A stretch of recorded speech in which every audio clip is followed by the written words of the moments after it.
Oi, eu sou Elton Simões Gomes. Olá, eu sou Diogo Cortiz e esse daqui é o Deu Tilt, o podcast do UOL para os humanos por trás das máquinas.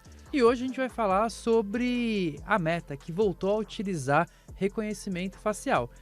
Ela tinha deixado de usar isso, voltou a usar e a gente vai contar tudo o porquê nesse programa. Será que quem vê cara não vê coração? Bom, eu acho que a gente vai contar sobre isso. Além disso, a gente vai falar sobre um plano mirabolante de invadir a internet com pessoas artificiais.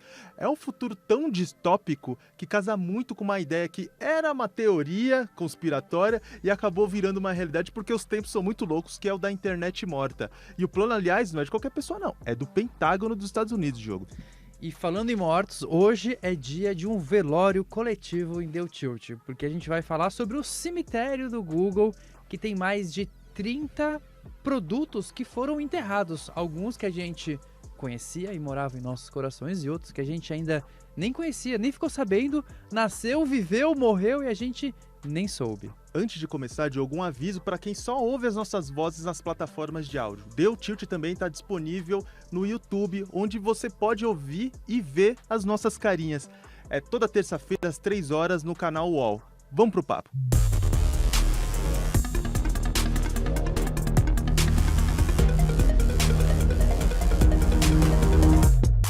Diogo, aconteceu uma coisa inédita no mundo da tecnologia, mas que surpreendeu um total de 0 pessoas. A Meta tinha deixado de usar reconhecimento facial há algum tempo e voltou atrás para usar de novo. Agora, em outubro, ela anunciou que voltará a usar a tecnologia, mas você lembra para que ela servia?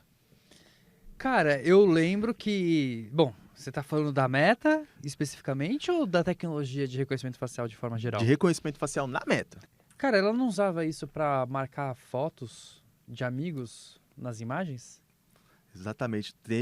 Tem um monte de fotos que eu descobri que eu apareci justamente por causa disso. São fotos completamente deploráveis, que eu não gostaria de aparecer nelas. E graças ao Facebook, eu descobri que elas foram tiradas. Mas eles depois removeram isso, porque hoje eu não vejo mais isso acontecendo, certo? Sim, cara. Eu não sei se tá lembrado, mas rolou um buchicho aí em 2021, hein? Qual que foi a treta? Cara, o reconhecimento facial era parte de uma estratégia da Meta, só que a Meta estava implicada em outras discussões que envolviam preocupações muito sérias sobre privacidade e sobre como a plataforma era usada para influenciar usuários e como esses usuários lidavam com outras pessoas. O escrutínio sobre a Meta estava tão grande e tão intenso que isso, de alguma forma, resvalou para o reconhecimento facial, que na época era usado para isso, sabe? Era usado para você receber notificação de, pô, fulano adicionou uma foto e parece que tem você confirma se é você mesmo? E era usado, inclusive, em audiodescrição. Pessoas com deficiência visual pediam para descrever o que tinha na foto e com essa função podia ser dito quem estava na foto. Por exemplo, a gente tirou uma foto, eu e você, e aí o sistema da Meta falava assim, Elton e Diogo Cortiz numa praia nas Bahamas, tomando uma água de coco e sorrindo. Hoje em dia ela só fala 2 homens numa praia tomando água de coco nas Bahamas. Era isso que ela fazia. Só que essa nova versão do reconhecimento facial tem um uso completamente diferente do que era usado lá atrás. E para que está sendo usado? Eu acho que você, inclusive, já comprou esse produto, Diogo. Eu acho que você lembra quando você comentou que o Drauzio Varela estava fazendo um monte de propaganda para uns remédios muito malucos? Não, peraí, mas isso daí não foi você que queria um negócio para evitar queda de cabelo? Do Pedro Bial? Pô, cara, não foi? Você falou. Não, cara, eu vi um negócio do Pedro Bial que ele tá falando sobre queda de cabelo. É isso mesmo. É uma cápsula, não é? Que você comprou? Isso mesmo. Você vai me expor aqui para nossa audiência. Mas, gente, é basicamente isso. Qualquer pessoa que acordou de 2020 para cá foi alvo de algum golpe envolvendo alguma celebridade. Recebeu algum vídeo do Pedro Bial vendendo aquele produto para queda de cabelo. Eu não sei porque eles escolheram o Pedro Bial, mas tudo bem, vamos deixar isso para botar isso na conta da criatividade dos criminosos. Ou o Drauzio Varela vendendo uma enormidade de produtos. É produto contra diabetes, é produto Polivitamínico. polivitamínico, é produto contra mal de Parkinson. Eu nem sabia que tinha remédio para mal de Parkinson, mas o Drauzio Varela tá lá. Conclusão. Várias celebridades ficaram muito bravas com o Facebook. O Drauzio Varela, inclusive, processou a Meta, Acho que viu? o Pedro Bial também. O Pedro Bial também. Só que agora a Meta resolveu usar reconhecimento facial justamente para impedir que esse tipo de conteúdo circulasse. Porque não é só a celebridade que fica magoada com isso daí. Tem muita gente que acredita no Drauzio Varela fake, no Pedro Bial fake, e acaba comprando esse produto que, obviamente, é uma enganação. Ela vai usar as fotos e as imagens que essas celebridades já possuem nas plataformas delas e conferir, vai bater com os anúncios fake. E se der um match, ela tira do ar caso a celebridade não tenha autorizado. Porque eu duvido que o Pedro Bial e o Drauzio Varela tenham autorizado esse tipo de circulação, né? Mas isso vai funcionar para todo mundo, então quer dizer que eu tô safe. Eu tô salvo, ninguém vai poder fazer deepfake minha Você e vender... você sim, porque você é uma celebridade da internet. Eu, como sou um mero plebeu, pode vender produto à vontade com a minha cara, que eu tô lascado. Eu duvido que alguém vá comprar alguma coisa que eu diga que tenha que ser comprado, mas tá tudo bem. Mas então quer dizer, agora isso vai funcionar então para um grupo específico de usuários, não é para todo mundo? Sim. Por enquanto é um grupo específico, vão mirar as celebridades para retirar os anúncios falsos delas, mas de alguma forma tem um efeito sistêmico sobre os outros usuários que vão deixar de ser enganados por essas propagandas artificiais que usufruem da celebrização de algumas pessoas, da fama delas, para passar adiante golpe, né? Então, mas aí tem uma questão, Elton. Se a gente está falando de reconhecimento facial, a gente está falando de um sistema que reconhece a pessoa, certo? Então, quer dizer, parece que tem um dilema aí. Vamos ver se você consegue me ajudar. Porque só vai reconhecer o rosto se for muito igual, certo? Então, quer dizer, se for um deepfake um pouco mais tosco, talvez o reconhecimento facial nem pegue. Você levantou um ponto bem importante. E aí isso pode ainda continuar tendo efeito, né, para as pessoas. Sim, você levantou um ponto importante. Geralmente, as pessoas que fazem esses anúncios falsos não pedem pro Pedro Bial gravar um videozinho, elas usam esse videozinho e fingem que ele não gravou. Elas usam um conteúdo sintético, né? Elas recorrem à inteligência artificial para fazer com que as celebridades digam que elas não disseram. A questão que você está tocando é que muitas vezes essa inteligência artificial produz conteúdos altamente fidedignos que são muito similares aos que são encontrados, aos originais. E esse tipo de conteúdo, aquele que é muito parecido, vai rodar. E vai acontecer isso por causa da própria essência do que é o reconhecimento facial. Ele não pega a foto de alguém, a outra foto, e olha essas duas fotos. É um modelo matemático, né? E por ser um modelo matemático, ele usa algumas âncoras. E o que ele mede, na verdade, são características do rosto. Qual que é o formato dos olhos? Qual que é o formato do nariz? O formato da boca? O formato do bigode que o Diogo tem, que ele não vai contar para vocês, mas ele usou o produto do Pedro Bial. E qual que é a distância entre essas várias coisas? Ele tem a tecnologia de reconhecimento facial tem que quantificar e transformar isso em matemática, que é a linguagem que ela fala. Perfeito. E aí, depois disso, ela compara uma coisa e outra. Se os golpistas fizerem um deepfake que é tosco, ou seja, um olho está aqui, o outro está lá embaixo, e o modelo matemático olhar para aquilo e falar assim, opa, não está batendo com os dados que eu tenho aqui. Vai passar porque é tosco. Mas aí vai ter que ser barrado por outro crivo, Diogo, que é o crivo do ser humano. Que é o crivo do bom senso do ser humano. Mas esse crivo tá meio embaixo ultimamente. Tá super embaixo. Principalmente que a gente fala na internet, né? Ele tá meio... Mas esse crivo não é problema da Meta. Não é problema da Meta, né?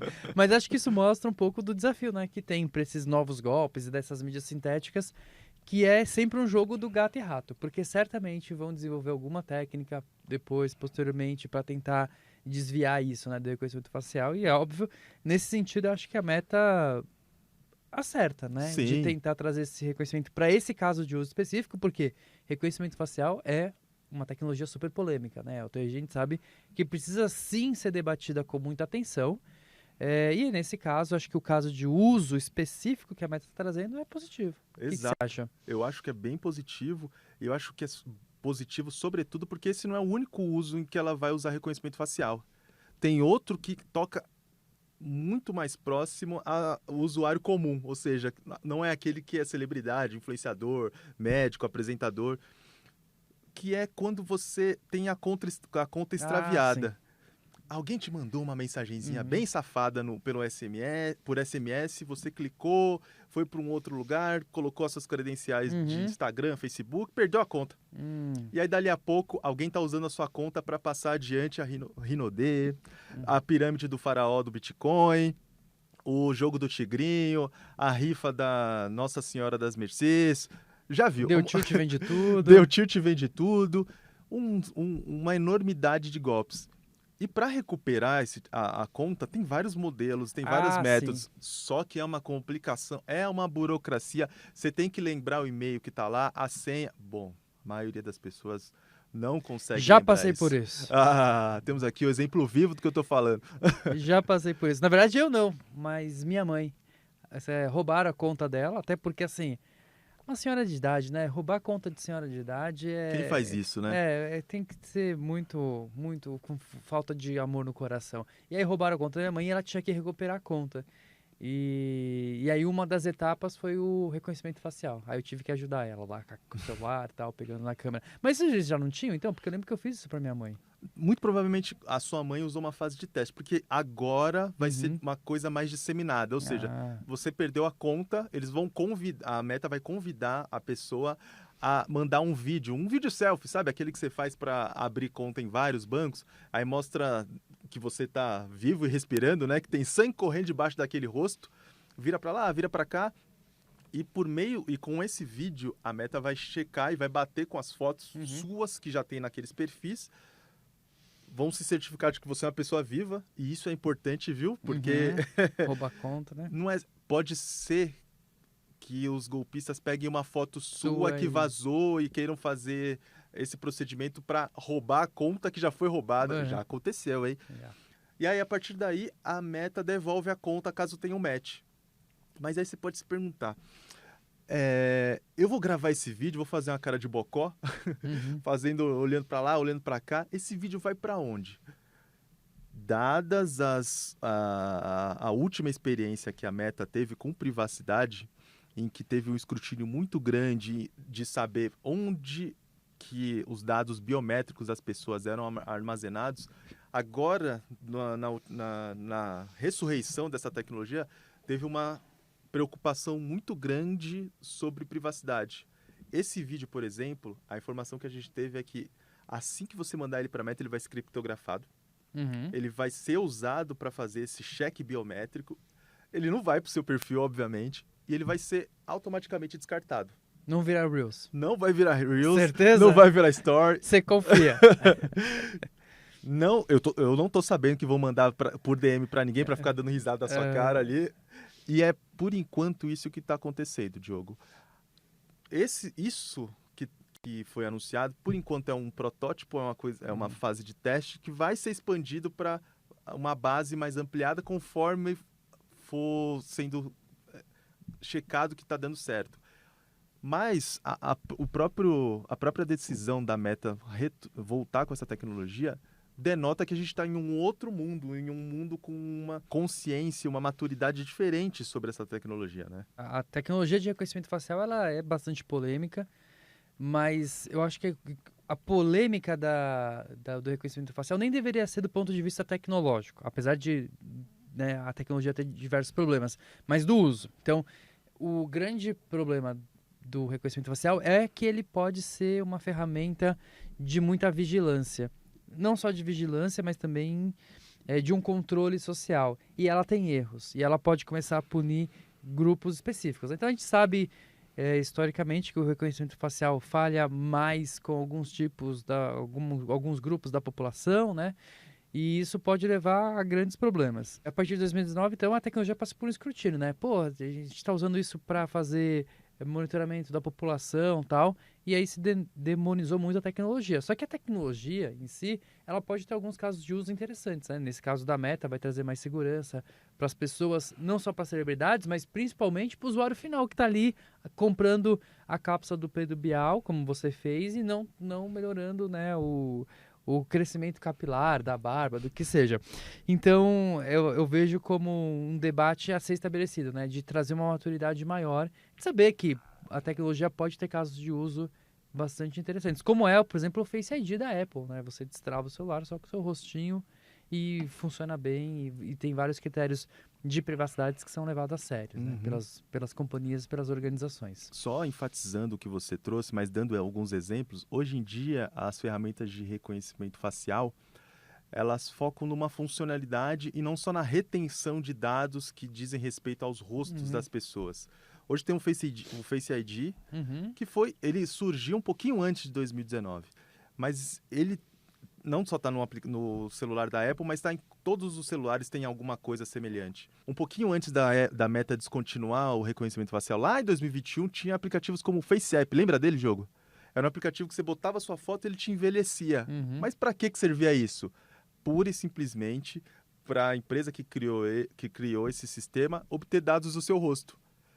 Foi nessa época também que surgiu uma empresa que tomaram conhecimento de uma empresa chamada Clearview, que ela vasculhava a internet, as redes sociais de todo mundo para obter dados biométricos dos rostos e vender isso depois para empresas, bancos, firmas de monitoramento e por aí vai. Hoje em dia, uma companhia dessa sofre um escrutínio tão grande que muito provavelmente ela nem vai por esse caminho, ela tenta fazer um modelo de negócio de uma outra forma, porque a pressão social é muito maior.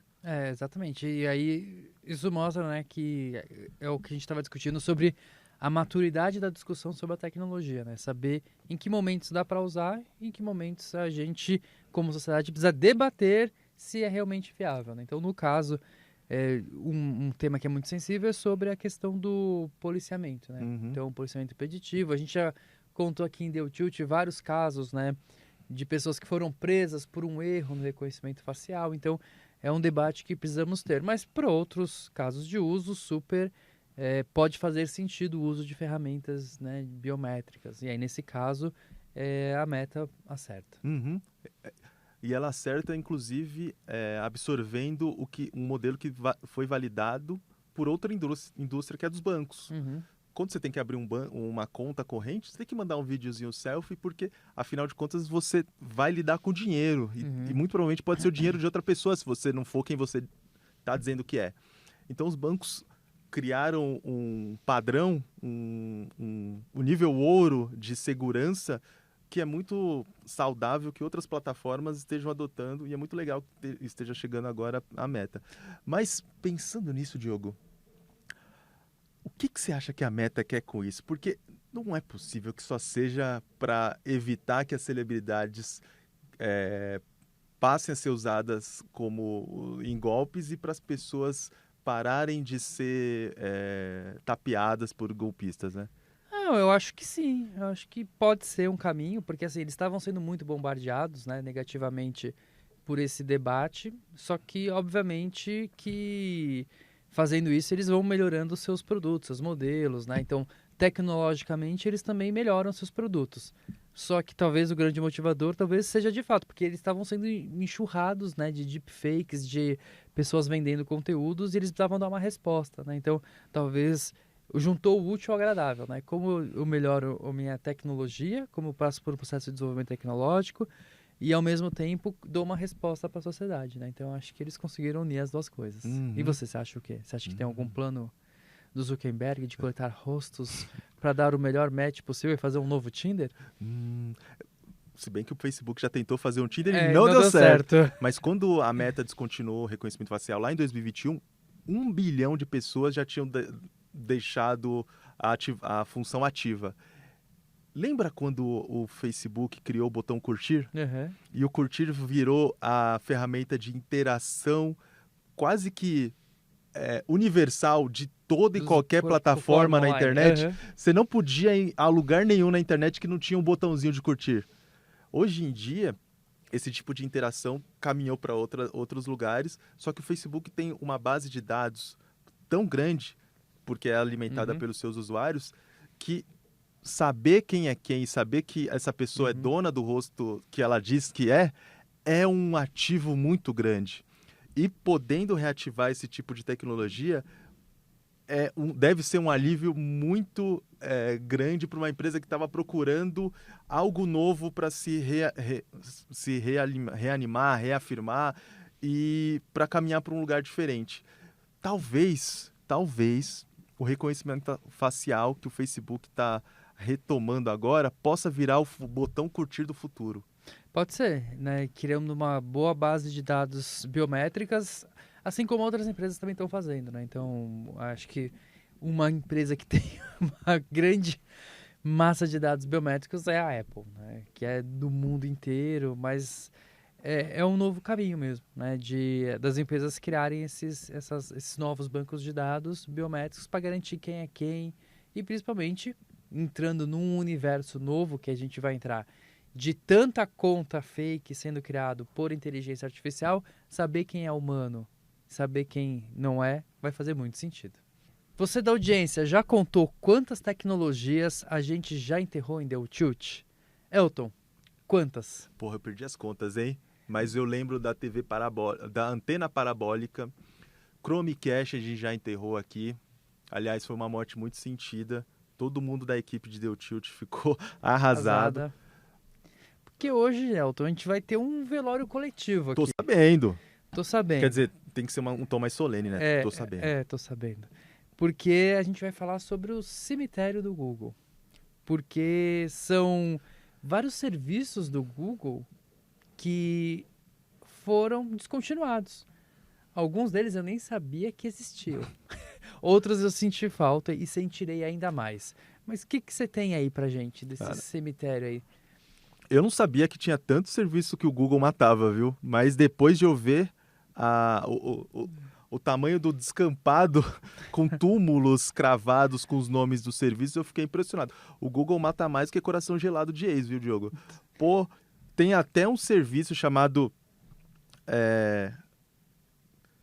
Killed by Google, que ele reúne todos os serviços um dia já descontinuados, aposentados, retirados do ar pelo Google desde que a empresa surgiu.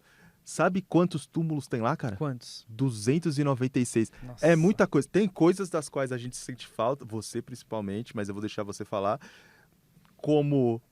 Lembra do Halo, aqueles serviços de mensagem? Lembro. Nossa, não durou nada, né? Halo, Hangouts, Mibo, tá lá. Nossa, o Hangout, lembra? Ele ficava no Gmail, não ficava? Depois ele foi tirado e virou um aplicativo solo. Saiu do Gmail e ganhou a luz do dia isoladamente. Tem também o Orkut, tá lá. Qual outro? Eu sei de um que você gosta muito, que é o Reader. Ah, o Google Readers. Mas só esse ano foram quase 30 novas mortes. E aí tem coisas que, quando eu comecei a ver, eu pensei, ué, isso existia? Para começo de conversa, logo em janeiro, o Google descontinuou 17 funções do Google Assistente. De cara, assim. Passou o Réveillon, pá, matou. 17 funções do Google Assistente. Uma delas foi o Google Assistant Driving, que você falava com o carro e ele respondia com o cérebro do Google Assistente. Bom, algumas pessoas usavam e tal, não sei o quê, mas muito provavelmente não eram tantas assim. E a lista tem coisas curiosas. E coisas que mostram como o Google é tão grande que às vezes eles criam vários produtos para uma coisa só. Um desses serviços que foi descontinuado é o Google Pay. E ele foi descontinuado porque tinha uma outra coisa chamada Google Wallet, que basicamente funcionava para a mesma coisa, que é fazer pagamento por aproximação, guardar... E ele matou qual? O Google Pay. E aí vai virar Google Wallet. Já tinha. E agora ele só transferiu algumas funções, que eram poucas, porque não tinha tanta tinha os diferença. dois serviços? Tinha os dois. E se eu te falar que não tinha dois? Tinham 3. Porque também tinha Android Pay. Mas esse já tinha sido descontinuado antes. Tinha um serviço... O meu favorito era o chat do Google Maps. Você sabia que isso existia? Como assim um chat? O chat do Google Maps. Mas como assim? Um chat dentro do Google Maps? Dentro do Google Maps. Você entrava no Google Maps, escrevia um restaurante e você podia conversar com o restaurante. E tinha um chat próprio para isso. Cara, ninguém usava isso. Por isso que o Google matou. Nem o estabelecimento. nem devia saber. Se você tem um estabelecimento no Google, acessa lá seu inbox, que talvez tenha alguma mensagem. Ou talvez não, porque nunca ninguém soube usar. É bom você ter falado isso, porque dá tempo de retirar os arquivos que ficaram dentro desse chat.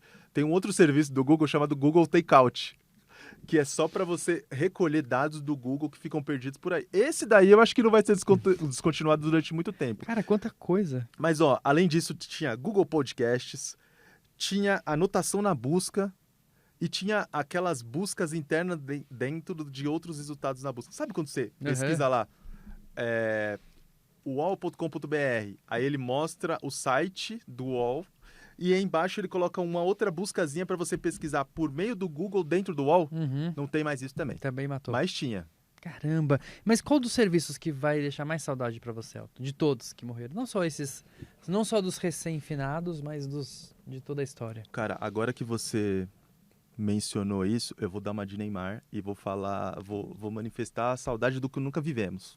Porque o chat do Gmail, do Google Maps, é algo que se eu soubesse que existia, com certeza eu teria usado. Não, você teria usado, mas você não ia ter resposta. O que adianta mandar pra pizzaria se a pizzaria não sabe que existe isso, né? Mas com certeza o Chromecast é algo que deixa saudades, ainda que ele tenha sido substituído por um serviço muito parecido, mas a minha conexão afetiva é com o Chromecast, não é com um aparelho que foi usado e foi criado pro lugar dele. E pra você? Qual que é aquele que te deixa saudade? Você já sabe, cara, o Google Reader, pra mim era o melhor leitor de RSS, né, de feed, que teve, mas o Google Chromecast também vai deixar saudade. Aliás, eu tenho o Google Chromecast em casa, porque minha TV é Smart meia boca. Então ela é uma LG antiga, então tem alguns serviços de streaming, outros não. Por exemplo, Apple não tem. Então eu tenho que jogar do meu computador pra TV. Né, para conseguir assistir Ted Lasso. Já assistiu Ted Lasso? Já assisti Ted Lasso. Você assistiu todo? Ainda não. Por favor, não dê spoilers. Você não ia dar um spoiler aqui. Esse é um programa de família e na família não rola spoiler. Eu comprei uma camiseta. Você comprou uma só? Você não vai me... Não, do Richmond. Comprei. Mas não é curioso uma empresa que investe tanto em pesquisa, em desenvolvimento, acabar tanto assim com o serviço? A gente está agora gravando em outubro, esse episódio vai ao ar em novembro, e foram assim, de barato, 30 produtos mortos e enterrados. Pô, não é dinheiro jogado fora? Não, não é não. É porque, pensa assim, o Google. Pensa na receita do Google, pensa no quanto eles têm de investimento. Então, são apostas, né? Então, eles veem uma oportunidade, eles criam um produto, criam uma funcionalidade e colocam no mercado para ver se tem uma aceitação. Por quê? Quando a gente está falando de desenvolvimento de um produto, a gente faz muita pesquisa antes, né? Então o Google não tirou essas ideias do além e implementou do nada. Não, teve um processo de pesquisa, um processo de seguindo, né, um desenvolvimento, um roadmap de desenvolvimento de produto e viram que podia ser algo viável. Mas algo ser viável dentro de um processo de desenvolvimento de produto não quer dizer que toda a comunidade, a sociedade vai usar ou da mesma forma ou que vai ser aceito, né? Porque o Google Maps, esse chat do Google Maps, não é uma ideia bacana, cara? É uma ideia sensacional. Pô, meu, você vê ali, você já manda o chat pro cara, o cara já te responde. Então, por que não pegou, né? Pegou em outro lugar, no aonde? iFood. No iFood tem um chatzinho que você pode conversar com o restaurante. Sim. Talvez o problema dessas ferramentas não tenha sido o Google em si, mas o momento em que as pessoas usam ela. Talvez, exato, pode ser o momento. Então, é isso, pensar qual que é a jornada do usuário, em que momento ele poderia usar. Mas assim, acho que é importante, né? O Google tem essa capacidade, né, de criar esses produtos e se não adaptar, é que o Google também, ele não tem dó, né? Ele senta o sarrafo e mata logo, porque aí já aloca a equipe desse produto para fazer um outro produto. E de tantos que ele criou, quantos deram certo? Muitos, né? Uhum. Outros morreram. E isso faz parte do processo de desenvolvimento. Agora, se você é uma empresa pequena, aí a coisa complica, né? Que você consegue arriscar muito menos. O Google tem essa vantagem de ser mais dinâmica e ter recursos para isso. É só a gente puxar pela cabeça aí quantos produtos do Google são super populares. São mais ou menos 7, né? E quando a gente fala que é popular em escala global, sabe? Tem mais de 1 bilhão de usuários. Então, em alguns eles acertam muito e outros eles ficam assim, meio que passa aquele ventinho, um feno, a bolinha de feno, quase ninguém usa. Mas eu discordo de você em um ponto, cara.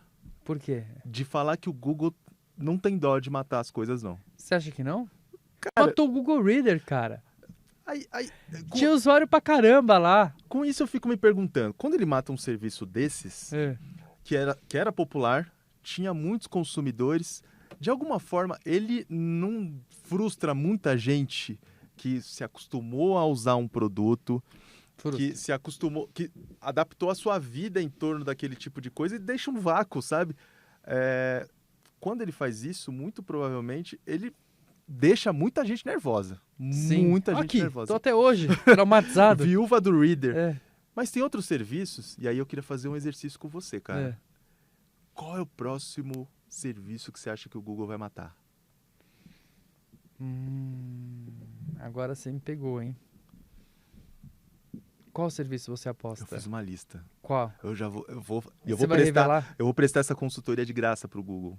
Mas quais foram os critérios? Eu quero saber o critério de inclusão na sua listinha do assassinato. Eu gostei disso. A gente vai estabelecer a metodologia aqui. Não é bagunça. Que deu tilt é ciência. Uhum.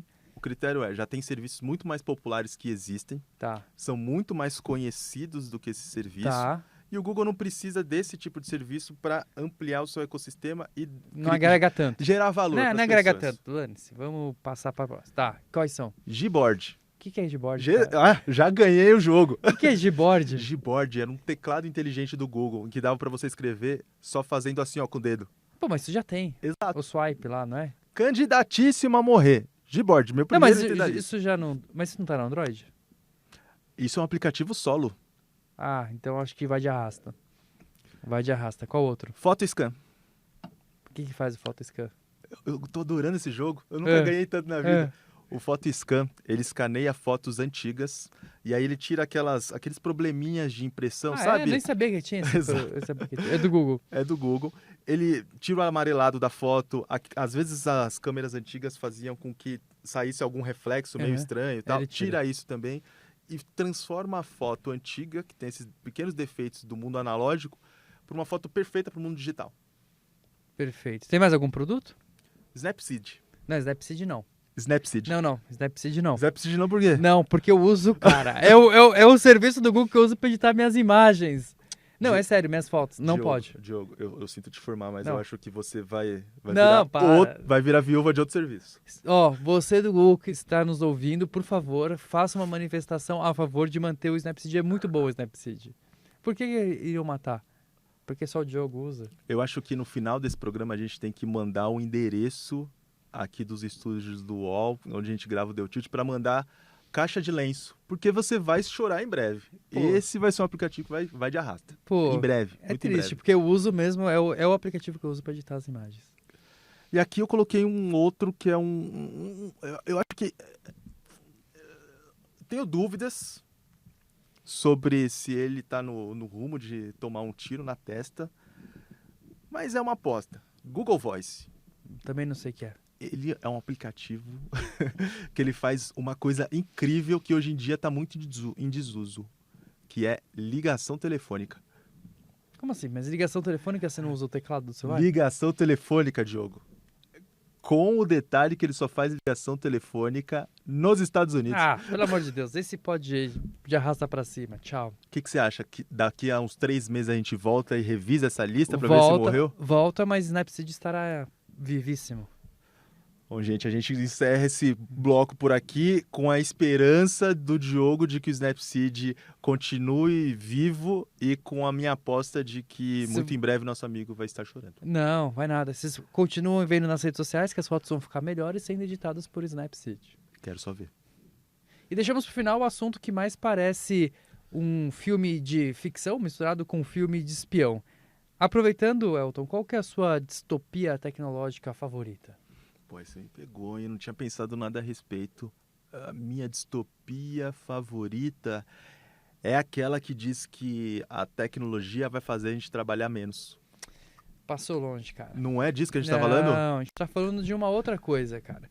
O Departamento de Defesa dos Estados Unidos, eles têm uma operação especial. Vou até ler o nome aqui, que é o Joint Special Operation Command. Que isso? Tem uma sigla, JSOC, que é um grupo... Você sabe que tudo que tem sigla fica mais chique, né? Não, claro, e americano gosta de fazer isso, né? Porque o Departamento de Defesa nos Estados Unidos é o DOD, né? Department of Defense. Mas ele é um grupo que ele atua muito fortemente contra terrorismo.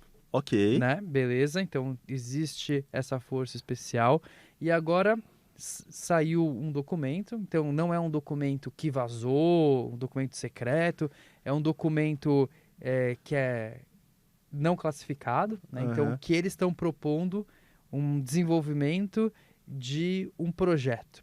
E esse projeto envolve o quê? Envolve a criação de pessoas falsas com IA. E a ideia deles... Eu tô perdido. Vamos lá. Eles querem criar pessoas falsas com IA para inundar as redes sociais. Ok. Entendeu? Então, recapitulando. Uma força especial, uma operação especial do Departamento de Defesa dos Estados Unidos, ligado ao Pentágono, tem um projeto de criar pessoas falsas com IA para inundar as redes sociais. Deu tilt? Deu tilt. Eu sinto que eu fui muito pouco criativo na minha distopia. Foi. Eu acho que a galera do Pentágono faz seleção especial no LinkedIn para viajar nas ideias para combater terrorismo. Como que isso daí vai combater terrorismo? A ideia deles é inundar, então, as redes sociais com essas pessoas falsas, criadas por IA, mas que vai ser imperceptível para os usuários, né, que não é um humano.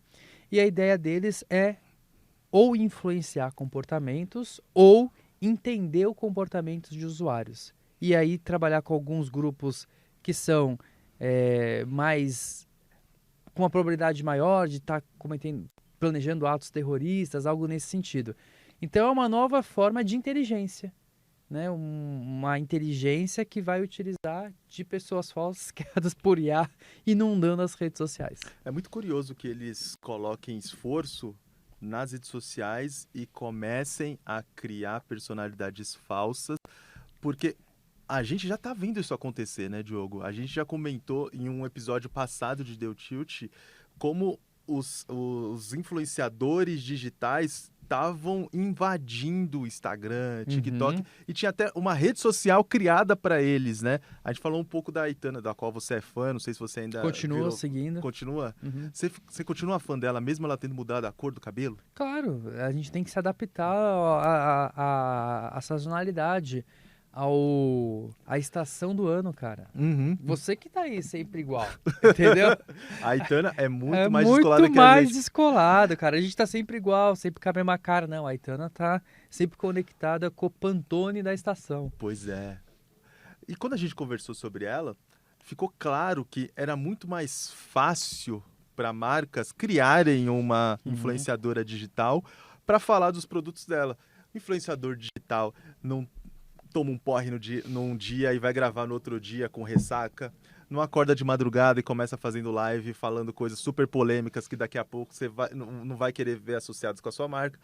Influenciador digital trabalha 24 horas por dia, mas tem outra coisa que influenciador digital, ou seja, de modo geral, seres digitais fazem, que é serem completamente flexíveis à mensagem que ele tem que passar. Talvez seja isso que o Pentágono está mirando, né? É uma pessoa que não tem cara, apesar de ela ter cara, mas ela não tem caráter. Ele pode ser moldado conforme a missão que é dada. Exato. Então eles querem fazer isso justamente num processo que pode ser num jogo mais manipulativo, né, Elton? Então, desses agentes inteligentes, né, essas pessoas fakes criadas por IA para influenciar algum tipo de comportamento, ou em outros casos para que ela possa se infiltrar em grupos, né? Começar a participar de grupos específicos para colher informação. Então, um dos aspectos mais importantes que eles colocam é que isso pode ser uma estratégia para colher informações, dinâmicas de grupos, e a partir desses espiões de IA infiltrados. Nossa, é muito louco, né, cara? Quando você fala em voz alta, você percebe... Os caras criaram o espião de IA, velho. O momento em que a gente tá. Eles criaram espiões de IA. Eles criaram espião de IA. E é muito louco porque, assim, não é como se as redes sociais já não estivessem sendo feitas para manipular a opinião.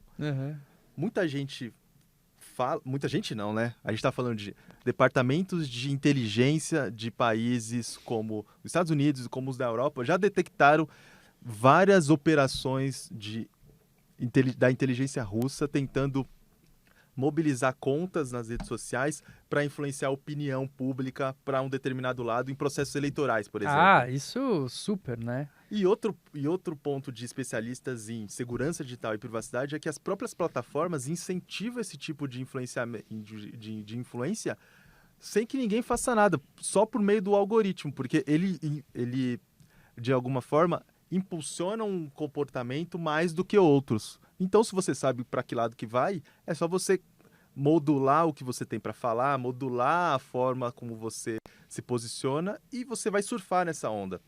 Exato. Essa é a questão que tem que estar em debate, né? Porque agora é o próprio governo incentivando o uso desse tipo de dinâmicas, de mecanismos, com a justificativa de que é um projeto de defesa, né? Então, é uma questão que coloca um desafio. Porque, assim, a realidade já está destroçada, né? Se a gente pensar bem, a realidade ela já passa por um processo de descolamento mesmo, assim, porque são cada vez mais conteúdos sintéticos que estão sendo criados, interações fakes, então a gente vai ter uma dificuldade muito grande de navegar por tudo isso. E agora a gente vê o próprio governo usando dessas mesmas estratégias.